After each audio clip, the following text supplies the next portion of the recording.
សួស្តីបងប្អូនទាំងអស់គ្នាថ្ងៃនេះខ្ញុំនឹងចែករំលែកនៅចំណេះដឹងខ្លះៗ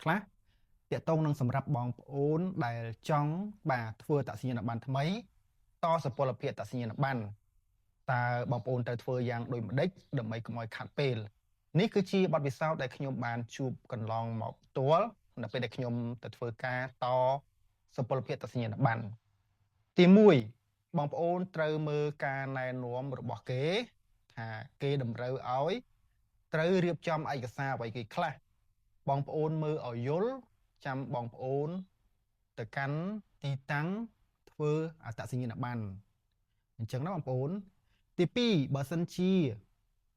ទីតាំងរបស់បងប្អូនផ្ទះរបស់បងប្អូនដែលនៅបច្ចុប្បន្ននេះមានថាដូរបំបែកឃុំឬក៏សង្កាត់ថ្មីឬក៏ភូមិថ្មីមានន័យថាផ្ទះបងប្អូននៅដដែលទេបាទផ្ទះនៅទីតាំងដដែលប៉ុន្តែផ្ទះនេះគឺគេបានបំបែកជាឃុំឬក៏សង្កាត់ថ្មីខ្ញុំឧទាហរណ៍ថាផ្ទះបងប្អូនពីមុនដែលធ្វើតសញ្ញាណប័ណ្ណចាស់ហ្នឹងដែលសុពលភាពហួសហ្នឹងមានថាសង្កាត់ទី1ប៉ុន្តែបច្ចុប្បន្នគេដូរមកសង្កាត់ទី2អញ្ចឹងបើសិនជាបងប្អូនដឹងថាតំបន់ផ្ទះបងប្អូនរស់នៅបច្ចុប្បន្ននេះដូរមកសង្កាត់ថ្មីហើយបងប្អូនកុំទាន់ទៅទីតាំងធ្វើអត្តសញ្ញាណប័ណ្ណអីបងប្អូនណាត្រូវតែទៅបញ្ជាក់លិខិតស្នាក់នៅសិនបញ្ជាក់លិខិតស្នាក់នៅនេះគឺបងប្អូនអាចទៅកាន់ភូមិឲ្យមានភូមិគាត់រៀបចំទៅសេហើយតាមតញ្ញាណប័ណ្ណអញ្ចឹងណាទៅមកទៀតគឺបងប្អូនទៅទៅឃុំឬក៏សង្កាត់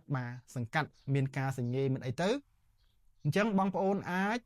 យកឯកសារដែលលិខិតបញ្ជាក់ទីស្នាក់នៅនេះដើម្បីបងប្អូនទៅ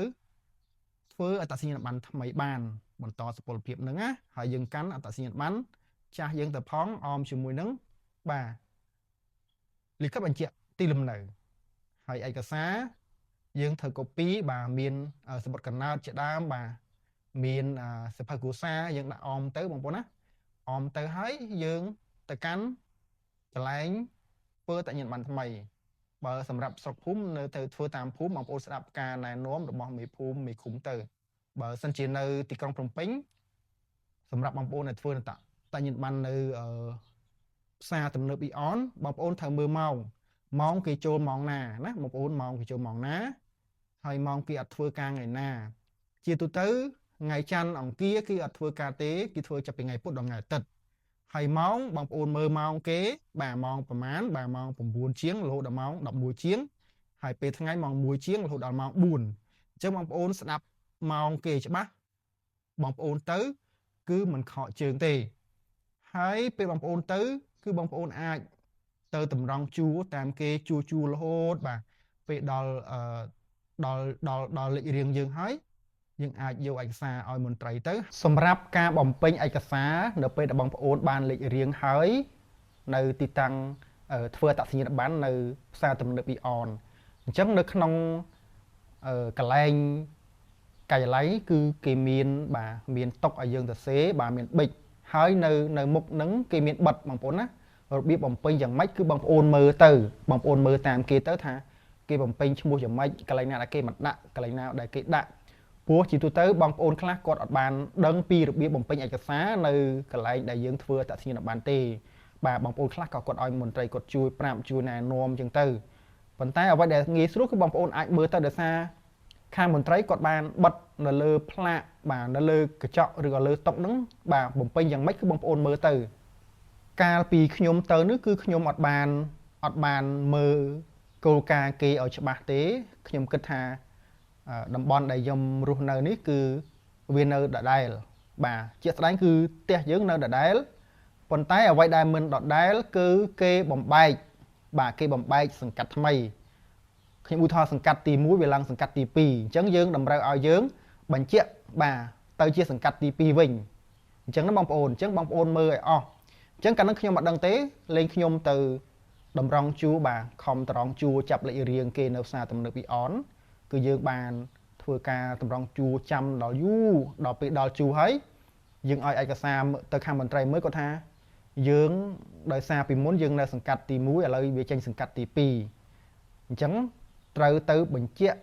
លិខិតស្នាក់នៅអញ្ចឹងយើងត្រូវបក បាទយើងទៅបកពីផ្សារទំនើបពីអនយើងជិះទៅ